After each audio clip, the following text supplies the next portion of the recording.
ఆ సమయంలోకి మనం వచ్చిన్నాం. ఈ దినము దైవ వర్తమానమును అందించుటకు మన మధ్యలో యునైటెడ్ క్రిస్టియన్ యూత్ ప్రెసిడెంట్ గారు బెదర్ వినీత్ కుమార్ గారు మన మధ్యలో ఉన్నారు. అన్న బిడలూరులో లెక్చరర్గా పనిచేస్తూ ఉంటున్నారు. అదేవిధంగా బట్టరగగుల్లో సంఘమును సంఘ కాపులుగా అక్కడ దేవుని యొక్క పరిచర్య చేస్తూ ఉంటున్నాడు.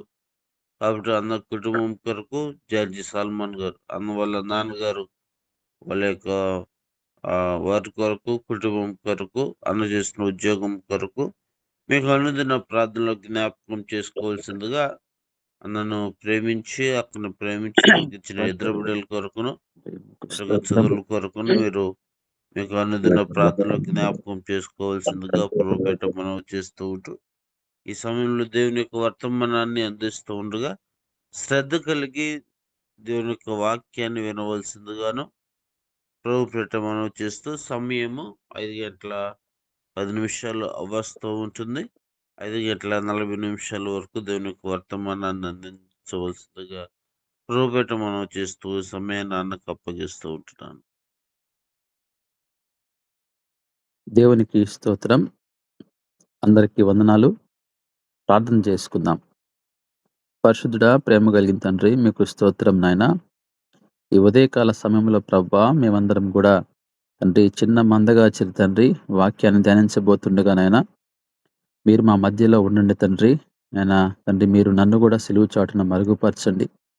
మీ బోరగా నన్ను వాడుకొని తండ్రి వింటున్న ప్రతి ఒక్కరినైనా తండ్రి శ్రద్ధగా వినేటువంటి మంచి మనసు హృదయము వారికి దయచేయమని మేమందరం కూడా తండ్రి నేను యొక్క వాక్యాన్ని ధ్యానిస్తబోతుండగా ప్రవ్వా అయినా మీరు మాతో ఉన్నారన్నటువంటి ఒక భయముతో భక్తితో వాక్యాన్ని వినే భాగ్యము దయచేయమని యేసుక్రీస్తు నామములో అడిగి వేడుకుంటున్నాను తండ్రి.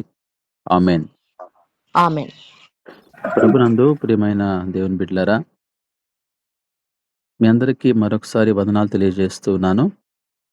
ఈరోజు మనము క్రమశిక్షణ అనేటువంటి అంశం గురించి మాట్లాడుకోబోతున్నాం. అందరూ కూడా శ్రద్ధగా వినాలని ప్రేమతో మనం చేస్తున్నాను. మన దేవుడి గురించి ఒకసారి మనం ఆలోచిస్తే ఆదిలోనే ఆయన సృష్టిని చేస్తున్న విధానాన్ని మనం గమనించినప్పుడు చాలా క్రమముగా ఆయన చేసినట్టుగా మనందరికీ తెలుసు. ఒకసారి ఆదికాండము 1వ అధ్యాయంలో మనం గమనించినట్లయితే మొదటి రోజు ఆయన వెలుగును చీకటిని ఆయన సృష్టించాడు. దానికి వెలుగునేమో పగలని, చీకటిని రాత్రిని ఆయన నామకరణం చేశారు. రెండవ రోజు గమనించినప్పుడు జలములను 2 విభాగాలుగా చేసి ఒకటేమో పైన జలముగా మరొకటి కింద జలముగా దాన్ని వేరుపరిచి పైన జలములను ఆకాశము అని నామకరణం చేశారు. మూడవ రోజు మనం గమనించినప్పుడు కింద జలమంతటిని కూడా ఒక చోటికి కూర్చి ఎప్పుడైతే ఒక చోటికి కూర్చాడో అక్కడ ఒక ఆరని నేల ఆయన కనిపించింది. దానికి భూమి అని నామకరణం చేశాడు. అయితే ఆ భూమి మీద ఏమైతే అవసరమో ఆ విత్తనాలిచ్చే చెట్లను, అదేవిధంగా ఫలములిచ్చే చెట్లను కలుగునుగాక అని చెప్పగా అవి కూడా కలిగినట్టుగా మనం చూస్తున్నాం. 4వ రోజు మనం చూసినప్పుడు ఆకాశమును, అదేవిధంగా ఆకాశంలో ఉన్నటువంటి పగలను రాత్రిని ఏలుటకు ఆయన జ్యోతులను ఏర్పాటు చేశారు. ఆ జ్యోతులకు నామకరణం పెట్టి అవి రాత్రి ఏలుటకు జ్యోతులను, నక్షత్రాలను ఆయన చేసినట్టుగా మనం గమనిస్తాం. 5వ రోజు మనం చూసినప్పుడు ఆకాశాన్ని చేశాడు కదా. ఆకాశంలో పక్షులు, అదేవిధంగా భూమి మీద ఈ యొక్క నీటిలో ఉండటానికి చేపలు వాటిని చేసినట్టుగా మనం చూస్తున్నాం. ఆరవ రోజు చూసినప్పుడు ఈ భూమి మీద ప్రాకు ప్రతి జంతువు, పశువులు, పురుగులు ఇవన్నీ గూడా చేసినట్టుగా మనం చూస్తున్నాం. అయితే ఆరవ రోజున ఇవన్నీ చేశాను గదా! వీటిని ఏలడానికి ఒక పురుషుని, ఒక స్త్రీని చేస్తే బావుంటుంది. వారు ఇవన్నీ గూడా ఏలుతారని జెప్పి ఆదామును, అవ్వను చేసినట్టుగా మనం చూస్తున్నాం. గమనించండి, సృష్టిలో మొదటి రోజు నుంచి మనం గమనించు వస్తే ఆరో రోజు వరకు క్రమముగా ఆయన సృష్టిని ఆయన నిర్మించినట్టుగా మనం చూస్తూ ఉంటాం. మొట్టమొదటిగా ఏదవసరమో, రెండవ రోజు ఏదవసరమో, మూడవ రోజు ఏదవసరమో ఆ విధంగా ఒక క్రమశిక్షణ కలిగి ఆయన చేసినట్టుగా మనం చూస్తున్నాం. ఏడవ రోజు ఆయన సమస్తమును సమూహముగా సంపూర్తి చేయబడెను. ఏడవ దినములో సంపూర్తి చేసి తాను చేసిన తన పని అంతటి నుండి ఏడవ దినమున విశ్రమించెను. ఆయన 6 రోజులు ఆయన కష్టపడి ఆయన సృష్టిని చేసిన తర్వాత ఏడవ రోజు ఆయన విశ్రమించినట్టుగా, ఏడవ దినాన్ని ఆయన ఆశీర్వదించినట్టుగా, పరిశుద్ధపరిచినట్టుగా మనం 2వ అధ్యాయంలో చూస్తూ ఉన్నాం. ప్రభునందు ప్రియమైన వాళ్ళరా, నా ఉద్దేశ్యం ఏందంటే, మన దేవుని యొక్క ఆరంభంలో ఆయన చేసినటువంటి సృష్టి విధానాన్ని మనం గమనించినప్పుడు, ఆయన చాలా క్రమముగా ఆ సృష్టిని చేసినట్టుగా మనం చూస్తూ ఉన్నాం. దాన్ని బట్టి మనం తెలుసుకోవచ్చు మన దేవుడు క్రమశిక్షణ కలిగిన దేవుడు అని. ఈ రోజున మనం క్రైస్తవులుగా యేసుక్రీస్తు వారిని మనము ఆరాధిస్తున్నాం గనక, తండ్రి అయిన దేవుడు మరి కుమారుడైన యేసుక్రీస్తు వారిని ఈ లోకానికి పంపించినప్పుడు, ఈ లోకంలో ఆయన జీవించిన జీవితాన్ని కూడా మనం గమనిస్తే, ఆయన క్రమశిక్షణ కలిగి జీవించినట్లుగా మనం చూడొచ్చు. కనుక ఆ క్రమశిక్షణ అనేది మనము గమనించినప్పుడు, మనము కూడా మరి మన దేవుణ్ణి పోలి నడుచుకోవాలి అనేటువంటి మంచి జ్ఞానము, మనసు మనకు రావాలని ఈ సమయంలో ఈ అంశం గురించి మనం నేర్చుకుంటున్నాం. కనుక ప్రభునందు ప్రియమైన వాళ్ళారా, సంఘంలో ఆత్మీయంగా ఎదగాలంటే మొట్టమొదటిగా సంఘ కాపరి క్రమశిక్షణలో జీవించాలి. ఎప్పుడైతే సంఘ కాపరి క్రమశిక్షణ జీవితంలో ఉంటారో, సంఘ విశ్వాసులు గూడా క్రమశిక్షణ కలిగి జీవించడానికి అవకాశం ఉంటుంది. అదే సమయంలో ఒక కుటుంబానికి యజమాని, తండ్రి క్రమశిక్షణలో జీవించినప్పుడు, అదే సమయంలో ఆ కుటుంబ సభ్యులందరూ గూడా, అటు భార్య గావచ్చు, పిల్లలు గావచ్చు, క్రమశిక్షణ కలిగి జీవిస్తారు. ఇది సత్యము. మీరు కావాలంటే గూడా మన కుటుంబ జీవితాల్లో గమనించినప్పుడు ఇది జరుగుతూ ఉంటుంది. కనుక మనం నేర్చుకోవాల్సింది ఈరోజు ఏందంటే, ఒక సంఘము క్రమశిక్షణలో ముందుకు కొనసాగాలన్నా, ఆత్మీయంగా ఎదగాలన్నా, క్రమశిక్షణ కలిగి మనం జీవించడం నేర్చుకోవాలి అనేది మనం తెలుసుకోవాలి. కుటుంబ జీవితం గూడా ఒక తల్లిదండ్రులుగా, లేకపోతే భార్యాభర్తలుగా మనకు దేవుడు ఏదైతే మార్గాన్ని చూపించాడో, ఆ మార్గాన్ని మనము క్రమశిక్షణ కలిగి ముందుకు కొనసాగినప్పుడు, దేవుడు కుటుంబాన్ని గూడా ఆశీర్వదిస్తాడు, ఆత్మీయంగా బలపరుస్తాడు, బిడ్డల్ని ఆత్మీయంగా దీవిస్తాడు.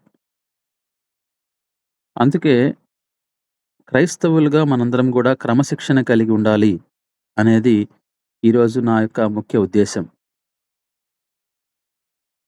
మనము కొన్ని ఈ లోకంలో గమనించినప్పుడు, క్రమశిక్షణ అనేది లేకుండా ఎంతోమంది జీవితాన్ని కొనసాగిస్తా ఉంటారు. క్రమశిక్షణ అనగా ఏందంటే, ఏ సమయంలో మనము ఏమి చేయాలి అనేదే క్రమశిక్షణ. అందుకే మనం చూసినప్పుడు ఒకసారి సామెతల గ్రంథము 6వ అధ్యాయము 6వ వచనాన్ని, 7వ వచనాన్ని మనం చదివినప్పుడు చీమల గురించి అక్కడ మనం చూస్తాం. చీమల యొద్దకు వెళ్ళుము, వాటి నడతలు కనిపెట్టి జ్ఞానము తెచ్చుకొనుము. మొట్టమొదటిగా మనకు క్రమశిక్షణ మన జీవితంలో రావాలి అంటే మనము జ్ఞానము కలిగి మసులుకోవాలి. నీలో జ్ఞానము లేనప్పుడు నీవు క్రమశిక్షణ అనేది నీలో ఉండదు. అందుకే చీమల్ని మనం చూసినప్పుడు, వాటి నడత కనిపెట్టినప్పుడు అవి జ్ఞానము కలిగి మసలుకున్నట్టుగా మనం చూడొచ్చు. అయితే ఎంత గొప్ప ఆ జీవి అంటే ఆ చీమ, వాటికి న్యాయాధిపతి లేకున్నను, పై విచారణకర్త లేకున్నను, అధిపతి లేకున్నను. ఈ 3 గమనించినప్పుడు న్యాయాధిపతి లేడు, పై విచారణకర్త లేడు, అధిపతి లేడు. ఎవరు లేకపోయినప్పటికి కూడా అవి అంత క్రమశిక్షణగా ఉన్నాయి అంటే, ఈరోజు మనకు పై విచారణకర్త, న్యాయాధిపతి ఉన్నప్పటికి గూడా మనము ఈరోజు క్రమశిక్షణ కలిగి జీవించలేకపోతున్నాము అంటే, మనలో దేవుని యొక్క భయము, భక్తి లేదు అనేది మనం గ్రహించాలి. నేను అందరి గురించి మాట్లాడడం లేదు గానీ, ఎవరైతే క్రమశిక్షణ లేకుండా జీవిస్తున్నారో వారి గురించి మాత్రమే మాట్లాడుతున్నాను. అందుకే మనం గమనించినప్పుడు చీమల విషయంలో మనం చూస్తే, వేసవి కాలమందు ఆహారము సిద్ధపరచుకుంటాయి. కోతకాలమందు ధాన్యము కూర్చుకొనును. వాటికి తెలుసు ఏ సమయంలో మనం ఆహారాన్ని దాచిపెట్టుకోవాలో. వర్షాకాలంలో మనం ఆహారాన్ని దాచిపెట్టుకోలేం కాబట్టి, ఆ యొక్క వేసవి కాలంలో ఆహారాన్ని దాచిపెట్టుకోవడము, కోతకాలంలో ధాన్యాన్ని కూర్చుకోవడము, ఇది జ్ఞానము కలిగి ఒక క్రమశిక్షణతోటి వాటి నడత మనం గమనించినప్పుడు నేర్చుకోవాల్సిన వారమై ఉంటున్నాం. అయితే వాటికి ఎవరైనా నేర్పిస్తున్నారా? లేకపోతే పై విచారణకర్త ఎవరైనా ఉన్నారా? లేరు అని దేవుని వాక్యం సెలవిస్తుంది. మనం గూడా మన జీవితంలో మనం చీమల్ని గమనించినప్పుడు మనం తెలుసుకోవచ్చు. ప్రభునందు ప్రియమైన వారలారా, మనం గూడా మన జీవితంలో క్రమశిక్షణ కలిగి జీవించాలి. అందుకే మనం చూసినప్పుడు గూడా సువార్తకు మనం వెళ్తున్నాం. అనేక ప్రాంతాల్లో సువార్తను ప్రకటిస్తున్నాం. 35 ప్రాంతాల్లో మనం సువార్త ప్రకటించామని చెప్పుకుంటున్నాం. మనం సువార్తకి వెళ్ళినప్పుడు ఎందు నిమిత్తం మనం ఆ ప్రాంతానికి సువార్తకి వెళ్తున్నాం? అక్కడ మనము చేయాల్సినటువంటి పనులు ఏంటి? అదే సమయంలో ప్రారంభం నుంచి చివరి దాకా క్రమశిక్షణ కలిగి మనం అందరం ఉంటున్నామా లేదో అని కూడా మనం ఆలోచించాలి. ఎందుకంటే సువార్తకి వెళ్ళినప్పుడు అక్కడ క్రైస్తవులుండొచ్చు, అన్యులుండొచ్చు. వారందరి మధ్యలోకి మనం వెళ్తున్నప్పుడు మనందరినీ కూడా వాళ్ళు గమనిస్తూ ఉంటారు అనేది గూడా మనం తెలుసుకోవాలి. కొన్ని విషయాలు మనం గమనించినప్పుడు గూడా సిద్ధపాటులోనే క్రమశిక్షణ వస్తుంది. జ్ఞానముతోనే క్రమశిక్షణ వస్తుంది. ఎప్పుడైతే మనకు సిద్ధపాటు లేదో, మనం సువార్తకి వెళ్తున్నప్పుడు ముందుగానే మనకు సిద్ధపాటు లేదో, ఆ క్రమశిక్షణ అనేది మనం కోల్పోతాం. ఈ రోజున మనము ఎవరైతే పాటలు పాడేవారున్నారో సువార్తలో, కొందరు ప్రార్థన చేసేవారుంటారు. మరికొందరు వాక్యం చదివేవారుంటారు. వారు క్రమశిక్షణగా వాళ్ళు చేయవలసినటువంటి ఆ యొక్క పని చేసినప్పుడు, ఆ సువార్త అనేది వినేవారికి గూడా ఇంపుగాను, సంతోషంగాను, దాన్ని స్వీకరించడానికి అనుకూలంగాను ఉంటుందనేటువంటిది నా అభిప్రాయము. మనం గూడా ఆ విషయాన్ని తెలుసుకోవాలి. ప్రభునందు ప్రియమైన వాళ్ళారా, దేవుడు మనతో చాలా సూటిగా, స్పష్టంగా మాట్లాడుతూ ఉంటాడు. ఆయన క్రమశిక్షణ కలిగిన వారిని ఆయన ప్రేమిస్తాడు. ఎందుకంటే ఆయన కూడా క్రమశిక్షణ కలిగినటువంటి దేవుడు. మా జీవితంలో గూడా మా నాన్న మేము చిన్నప్పుడు ఒక మాటను ఉపయోగించేవాడు. సిస్టమాటిక్ లైఫ్‌ని లీడ్ జేయాలి అని జెప్తుండేవాడు. ఆ మాటను పదే పదే ఉపయోగిస్తున్నప్పుడు మనకర్థమయ్యేది గాదు. ఈరోజు అది గమనిస్తే ఆ సిస్టమాటిక్ లైఫ్ అంటేనే క్రమశిక్షణ కలిగి జీవించడము. దేవుని యొక్క వాక్యంలో గూడా మనం గమనించినప్పుడు ఆయన అనేక సార్లు గూడా ఈ జ్ఞానము గురించి ఆయన బోధిస్తూ ఉన్నాడు. జ్ఞానం గురించి బోధిస్తూ ఉన్నాడు అంటే ఎప్పుడైతే నీలో జ్ఞానం ఉంటుందో ఆ జ్ఞానం నిన్ను క్రమశిక్షణ మార్గంలోకి తీసుకొని వెళ్తుంది. మనకు జ్ఞానం అనేది లేనప్పుడు నీ మార్గము క్రమశిక్షణలో ఉండదు.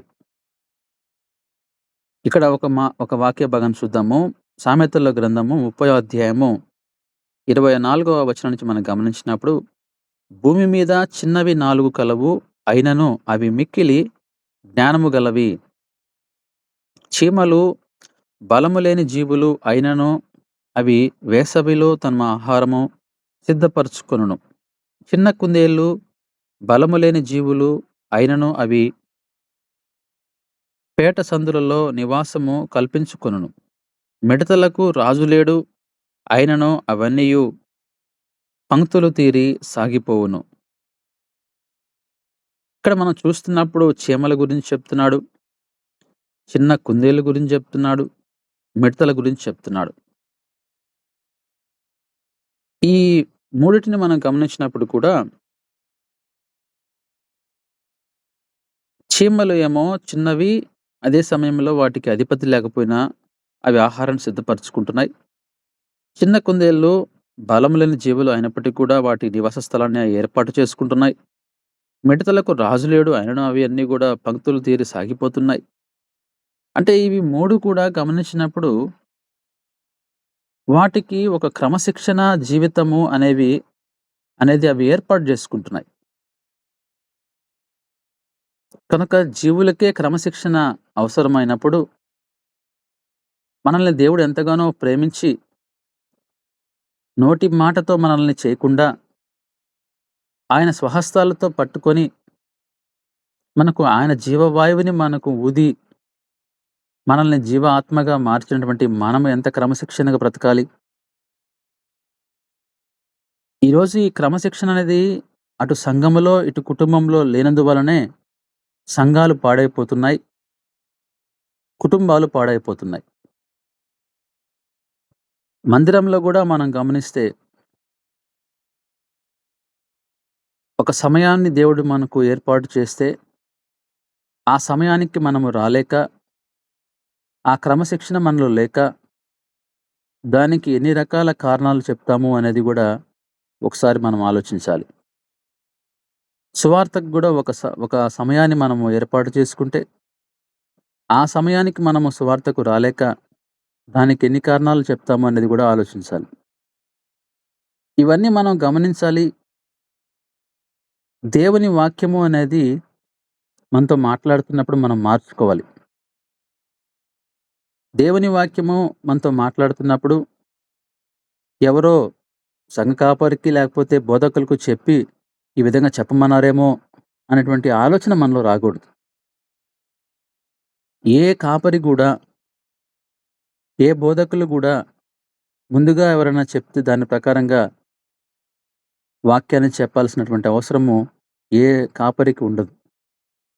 దేవుడు వారితో మాట్లాడి ఏ దినానికి ఏ వాక్యం అవసరమో అది ఆయన ఏర్పాటు చేస్తాడు. ఎవరికి అవసరమో అది దేవుడు ఏర్పాటు చేస్తాడు. మనం సువార్తకి వెళ్తున్నప్పుడు ఆ ప్రాంతంలో సువార్త ఎందు నిమిత్తం ఏర్పాటు చేశాడనేది ఆయన చిత్తంలో ఉంటది. ఆ చిత్తాన్ని మనము గ్రహించి మనం ముందుకు వెళ్ళినప్పుడు దేవుడు ఎవరైతే ఏర్పాటు చేసుకున్నాడో వారితో ఆ వాక్యం ద్వారా మాట్లాడతాడు. ఆయన అనుకున్నటువంటి పని అక్కడ సఫలమైపోతుంది. అది నువ్వు గ్రహించేటప్పటికి చాలా సమయం ఏర్పడుతుంది. కనుక ప్రతి విషయాన్ని కూడా మనం గమనించినప్పుడు ఆయన తలంపిస్తారు. ఆ తలంపు ప్రకారంగా మనం ముందుకు వెళ్తూ ఉంటాం. అయితే ఎవరైతే క్రమశిక్షణ కలిగి జీవిస్తారో వారితో దేవుడు మాట్లాడతాడు. కనుక ప్రభునందు ప్రియమైన వాళ్ళరా, కుటుంబ జీవితంలో గూడా మన పూర్వీకుల్ని గమనిస్తే, ఈ రోజున మన కుటుంబ జీవితాలను గమనించినప్పుడు క్రమశిక్షణ అనేది చాలా తగ్గిపోయినట్టుగా మనం చూస్తున్నాం. మన పూర్వీకుల్లో మనం గమనించినప్పుడు ఉదయకాలాన్నే కుటుంబంగా లేయడం, అందరూ కూర్చొని ప్రార్థన జేసుకోవడం, అందరూ కలిసి ప్రార్థనలో ఏకీభవించడం, అదే విధంగా జీవితము ఆ రోజంతా కొనసాగుతున్నప్పుడు అందరూ కలిసి ఐక్యతగా ఉండడము అనేది మన యొక్క పూర్వీకుల యొక్క జీవితంలో గమనించవచ్చు. ఇప్పుడు మన పరిస్థితులు చూసినప్పుడు దానికి భిన్నంగా ఉన్నట్టుగా మనం గమనిస్తున్నాం. దానికి కారణము క్రమశిక్షణ కోల్పోవడము, క్రమశిక్షణ లోపించడము. దానికి కారణము దేవుని వాక్యాన్ని చదవకపోవడము. దేవుని వాక్యాన్ని మనము వినకపోవడం. దేవుని వాక్యము మనల్ని గద్దిస్తున్నప్పటికీ ఆ వాక్యాన్ని నిర్లక్ష్యం చేయడం. ప్రభునందు ప్రియమైన వారలారా, దేవుడు చాలా మన విషయంలో ఆయన బాధపడుతూ ఉంటాడు. పై విచారణకర్త, అధిపతి, రాజు లేకపోయినప్పటికి కూడా చీమలు క్రమశిక్షణ కలిగి, చిన్న మిడతలు క్రమశిక్షణ కలిగి, చిన్న కుందేలు క్రమశిక్షణ కలిగి, మిడతలు క్రమశిక్షణ కలిగి ముందుకు వెళ్తుంటే, జీవులుగా అవి మరి ఆయన సృష్టించినప్పుడు అవి క్రమశిక్షణగా ఉంటున్నప్పుడు, మరి ఈ రోజున మనము ఒక జీవము కలిగిన మనుషులుగా మనం ఎందుకు ఉండలేకపోతున్నాం అనేది ఆలోచించాలి ఒకసారి. అందుకే ఆయన ఆదాము, అవ్వ విషయంలో ఎంతగానో బాధపడ్డాడు.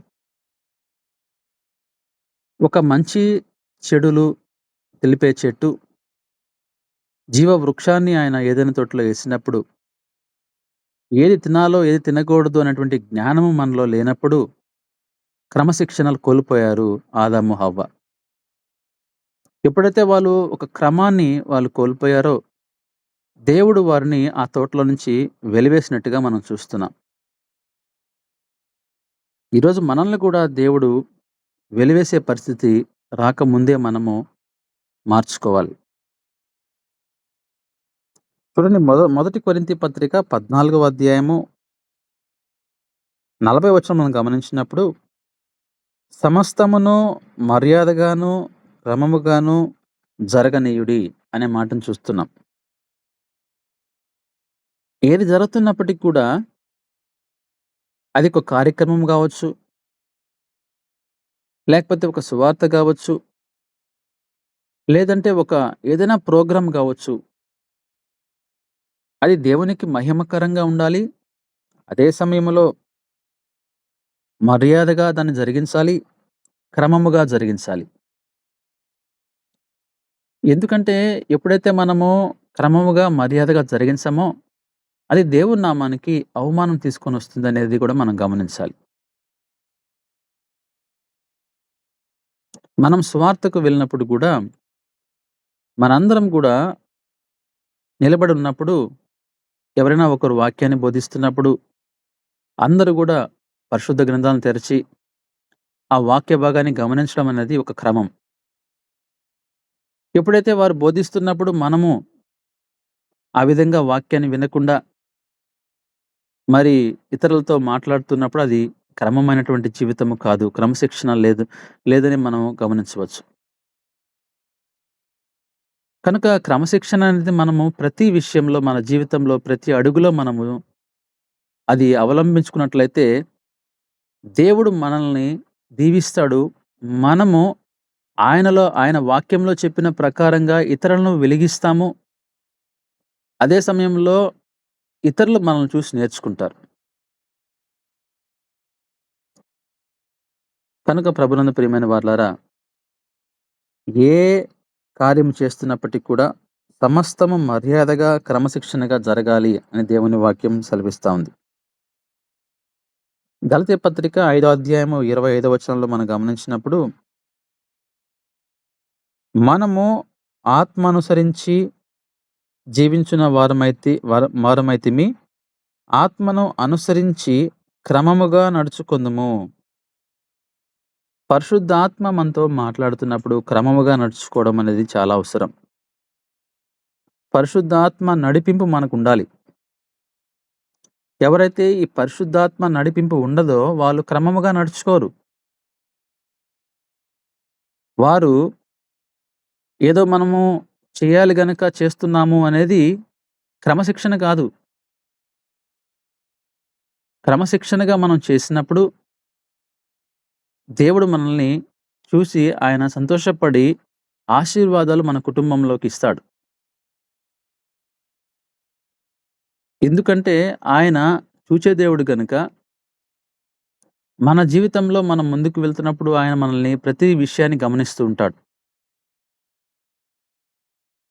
అందుకే ఇక్కడ మనం చూసినప్పుడు ఆత్మను అనుసరించి క్రమముగా నడుచుకొందుము అనే మాటను చూస్తున్నాం. మనం కూడా మన జీవితంలో క్రమము కలిగి జీవించాలి అని మనం నేర్చుకోవాలి. ఆలోచించండి. నిద్ర లేచినప్పటి నుంచి మనము ప్రతిదీ కూడా క్రమశిక్షణ కలిగి చేయడం నేర్చుకోవాలి. మొట్టమొదటిగా మనకు జ్ఞానం ఉండాలి. జ్ఞానము కొద్దుగా ఉంటే దేవుడిని అడగమంటున్నాడు. జ్ఞానము నీకు వచ్చినప్పుడు నువ్వు క్రమశిక్షణ కలిగి జీవిస్తావు. కనుక మనము నిద్ర లేచినప్పటి నుంచి మనం గమనిస్తే ఏ సమయానికి మనము నిద్రలేస్తున్నాం అక్కడి నుంచే మొదలవుద్ది క్రమశిక్షణ. ఏ సమయంలో ఏది చేయాలో నిద్ర లేచిన వెంటనే వాక్యం చదువుకోవడం, ప్రార్థన చేసుకోవడం, మన దినచర్య మొదలు పెట్టడం అనేది క్రమశిక్షణ. కొందరిని గమనిస్తే భోజనం చేయాల్సిన సమయంలో నిద్రపోతా ఉంటారు. నిద్రపోయే సమయంలో భోజనం చేస్తా ఉంటారు. అందరూ కూడా నిద్రలేచి పనులకు వెళ్ళేటప్పుడు కొందరు అప్పుడే నిద్రలేచి వారు దినచర్య ప్రారంభించేవారు ఉన్నారు. ఇది క్రమశిక్షణ జీవితం కాదండి. ఆ జీవితాన్ని దేవుడు మెచ్చుకోడు. అనుకుంటున్నారేమో గాని దేవుడు ప్రతిదీ గమనిస్తున్నాడు. అందుకే ఆయన సోమరిపోతుల గురించి చాలా స్పష్టంగా సెలవిస్తున్నాడు. సోమరిగా జీవించే వారి గురించి ఆయన మాట్లాడుతూ సామెతల గ్రంథము 6వ అధ్యాయంలో ఆయన చాలా స్పష్టంగా సెలవిస్తున్నాడు. సోమరిగా జీవిస్తున్నావా జాగ్రత్త, దోపిడిగాడు వచ్చినట్లు దారిద్ర్యము నీ వద్దకు వస్తుంది అంటున్నాడు. ఈరోజు ఈ సోమరిపోతు జీవితం వల్ల ఎన్నో కుటుంబాల్లో ఆ మాట నెరవేరింది. దారిద్ర్యం అనుభవిస్తున్నారు. అయినప్పటికీ గ్రహించలేకపోతున్నారు. మన జీవితంలో, మన కుటుంబ జీవితంలో ఏదైనా జరుగుతున్నప్పుడు అది కనీసము కుటుంబ సభ్యునిగా నువ్వు గమనించలేకపోతున్నావు అంటే నువ్వెంత అజ్ఞానిగా ఉన్నావు. కనుక అజ్ఞానిగా మన జీవితాన్ని కొనసాగిస్తున్నప్పుడు నీవు ఒక క్రమశిక్షణ జీవితాన్ని అవలంబించడం లేదు అనేది మనం గమనించాలి. చివరగా నేను ఒక మాట చదివి ముగిస్తాను. మత్తయి సువార్త 7వ అధ్యాయము 21వ వచనాన్ని మనం గమనించినప్పుడు, ప్రభువా ప్రభువా అని నన్ను పిలుచు ప్రతివాడును పరలోక రాజ్యములో ప్రవేశించుడు గాని పరలోకమందున్న నా తండ్రి చిత్త ప్రకారము చేయువాడే ప్రవేశించును. ఈ వాక్యము చాలా స్పష్టంగా సెలవిస్తా ఉంది. పరలోకానికి మనం ప్రవేశించాలంటే ప్రతిరోజు ప్రభువా ప్రభువా అని ప్రార్థన చేయడం కాదు. ప్రభువా ప్రభువా అని విశ్వాసి ప్రార్థన చేయగలడు. ప్రభువా ప్రభువా అని వేషధారి కూడా ప్రార్థన చేయగలడు. ప్రభువా ప్రభువా అని ఎవరైతే దేవుని వాక్య ప్రకారంగా జీవిస్తాడో వారు పిలవగలరు. ప్రభువా ప్రభువా అని దేవుని వాక్య ప్రకారంగా జీవించని వాడు కూడా పిలవగలడు. అందుకే ఆయన అంటున్నాడు, ప్రభువా ప్రభువా అని పిలిచినంత మాత్రం నువ్వు పరలోకానికి వెళ్ళవు. నా తండ్రి చిత్తము చేయవాడు మాత్రమే ప్రవేశిస్తాడు. అందుకే వారిని సంబోధిస్తూ అంటున్నాడు. చూడండి 23వ వచనంలో, అప్పుడు అంటున్నాడు ఆయన, నేను మిమ్మును ఎన్నడను ఎరుగను. ఆ పై వచనం చూస్తే మనము ఆ దినమందు అనేకులు నన్ను చూచి, ప్రభువా ప్రభువా, మేము నీ నామమున ప్రవచింపలేదా? నీ నామమున దయ్యములను వెళ్ళగొట్టలేదా? నీ నామమున అనేకమైన అద్భుత కార్యాలు చేయలేదా అని చెప్పినప్పుడు ఆయన అంటాడు, నేను మిమ్మును ఎన్నడను ఎరుగను అనే మాట చెప్తాడు. నేను మిమ్మును ఎన్నడను ఎరగను. ఎన్నో చేశారు వాళ్ళ జీవితంలో. ఎన్నో గొప్పలు చెప్తున్నారు. మేము ఇది చేశాం, ప్రవచనాలు చెప్పాం, మేము దయ్యాలు వెళ్ళగొట్టాం, అద్భుతాలు చేశామని చెప్తున్నారు. అయినప్పటికీ ఏమంటున్నాడు? నేను మిమ్మును ఎరుగను. అక్రమము అనే మాట అక్కడ ఉపయోగిస్తున్నాడు. అక్రమము చేయువారులారా నా యొద్ద నుండి పొండని వారితో చెప్పుచున్నాడు. ఎవరైతే క్రమశిక్షణ లేకుండా జీవిస్తారో వారందరూ కూడా అక్రమస్తులే అనే మాట మనకు దేవుడు స్పష్టంగా సెలవిస్తా ఉన్నాడు. నేను నా జీవితంలో ఏ కార్యక్రమం చేసినప్పటికీ దేవుడు నాకిచ్చిన జ్ఞానాన్ని బట్టి క్రమముగా నేను నిర్వహించడం అనేది నాకు నేర్చుకున్నాను. ఏది కూడా ముందుగానే దాన్ని ప్రిపేర్ చేసుకోవడం, ఈ క్రమంలో జరిగిద్దాము అని చెప్పడం అనేది నాకు అలవాటు. క్రమశిక్షణ అనేది మనకు లేనప్పుడు మన పరిస్థితి ఇలానే ఉంటది. ఆయన అంటున్నాడు, అక్రమం చేస్తున్నారు మనము. క్రమశిక్షణ లేకపోతే అది అక్రమంగా మారిపోద్ది. అక్రమము చేయవారులారా నా యొద్ద నుంచి తొలగిపోండి అంటున్నాడు. ఈరోజు మనం ఉదయకాలంలో జూమ్ మీటింగ్‌కి వస్తున్నాం. క్రమశిక్షణ కలిగి మనం జీవించిన వారమైతే మన ప్రార్థనలో మనం కూర్చునేటప్పుడు మన దగ్గర ప్రతి ఒక్కరి దగ్గర బైబిల్ పట్టుకొని కూర్చోవాలి. అదే క్రమశిక్షణ. ఈ గంట సేపు మనము దేవునితో గడుపుతున్నాం. మందిరంలో ఉంటే దేవుని సన్నిధానం అర్థం కాదు. ఎక్కడున్నప్పటికి కూడా దేవుని వాక్యాన్ని మనం వింటున్నాము అంటే అక్కడ మనతో దేవుడున్నాడు అనేది మనం గ్రహించాలి. ఆ గౌరవము, ఆ మర్యాద మనం దేవునికి ఇవ్వాలి. అందుకే ఆయన అంటాడు, మర్యాదగా, క్రమముగా జరిగించండి అంటాడు. కనుక ప్రభునందు ప్రియమైన వాళ్ళారా, ఈ ఉదయకాల సమయంలో మనతో దేవుడు మాట్లాడుతూ అంటున్నాడు, నీవు క్రమశిక్షణ కలిగి జీవిస్తున్నావా నీ జీవితంలో? ఒక తల్లిదండ్రులుగా మీరు క్రమశిక్షణ కలిగి జీవించకపోతే నీ బిడ్డలు క్రమశిక్షణ కలిగి ఎలా జీవిస్తారు అనేది ప్రశ్న. సంఘ కాపరిగా లేకపోతే సంఘ పెద్దగా నీవు క్రమశిక్షణ కలిగి జీవించకపోతే నిన్ను చూస్తున్నటువంటి విశ్వాసులు, లేకపోతే నీ అనుచరులు, లేకపోతే నీ ప్రక్కన వారు క్రమశిక్షణ కలిగి ఎలా జీవిస్తారు? ఎలా మనము దాన్ని ఆశిస్తాం?